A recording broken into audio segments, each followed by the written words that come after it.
Sungguh berat hidup yang harus dijalani oleh Bambang Darmanto, pria berusia 56 tahun dan istrinya Yeni Lanjar, berusia 46 tahun, warga Padukuhan Waduk, Kalurahan Salam, Kapanewon Patuk, Gunung Kidul. Di tengah keterbatasan fisik, mereka harus tetap berjuang untuk hidup. Bambang kehilangan penglihatannya saat sakit di tahun 2008, sedangkan istrinya sejak umur 6 tahun karena terkena cacar mata. Setelah kejadian 2008 itu, keluarga Bambang sudah memeriksakannya ke dokter mata, rumah sakit khusus mata, dan rumah sakit umum. Namun ternyata ia tidak bisa sembuh. Menyadari bahwa dirinya buta membuat Bambang sangat terpukul. Selama 2 tahun ia terpuruk, hanya mengurung diri di kamar, bahkan terlintas ingin bunuh diri. Apalagi tahun 2010, istri pertamanya memilih pergi untuk menikah dengan orang lain. Mereka saat ini menempati rumah setengah jadi berbahan batu bata ukuran 7 kali 7,5 meter. Upaya dirinya membangun rumah yang ambruk akibat gempa bumi di tahun 2006 juga harus mandek di tengah jalan. Batu bata yang belum sepenuhnya terpasang, kini satu persatu ambrol karena lapuk ditempa sinar matahari serta terguyur hujan. Setelah dari panti, keduanya memutuskan untuk hidup bersama, kembali ke rumah Bambang yang berada di Padukuhan Waduk.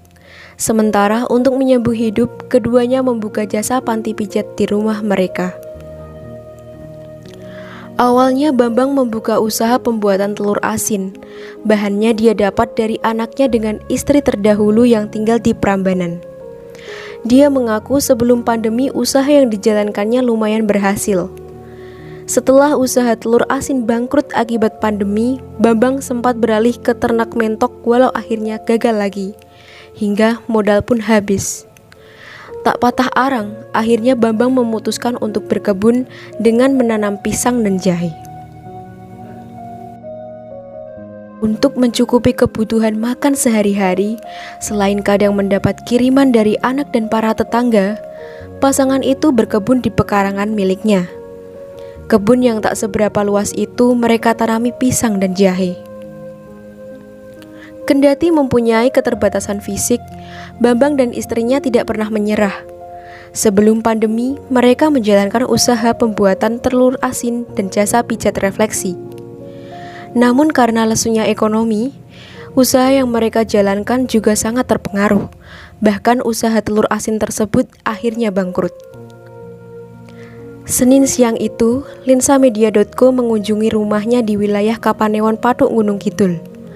Setibanya di rumah itu, tim melihat Bambang yang ditemani istrinya sedang membuat dinding dapur. Dengan keterbatasan penglihatan, Bambang tampak meraba-raba, menggergaji kayu, memaku dan memasang triplek. Pasangan suami istri ini sampai saat ini memang masih berstatus nikah siri. Kartu keluarganya pun masih terpisah. Hal ini membuat mereka tidak tercover bantuan dari pemerintah seperti Program Keluarga Harapan atau PKH, bantuan langsung tunai atau BLT, dan lainnya. Kami pernah dapat bantuan sembako, katanya bantuan dampak COVID, ucap Bambang kala itu. Untuk bercocok tanam, dirinya banyak belajar dari YouTube. Telepon genggam yang ia memiliki aplikasi khusus yang sangat membantu para tunanetra untuk bisa berdialog ataupun berinteraksi dengan orang lain.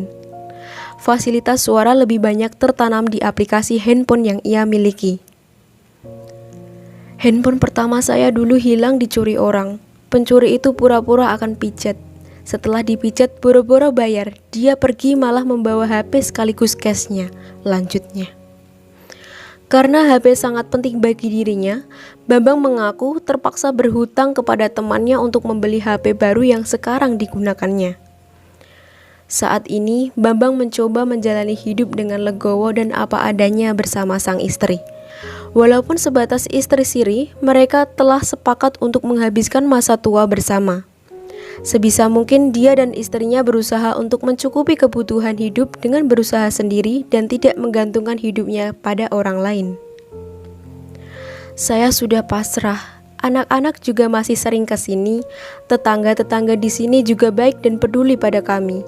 Kalau ada pisang kami yang matang, mereka memberitahu kami, bahkan sering ada yang membelinya. Pungkas Bambang.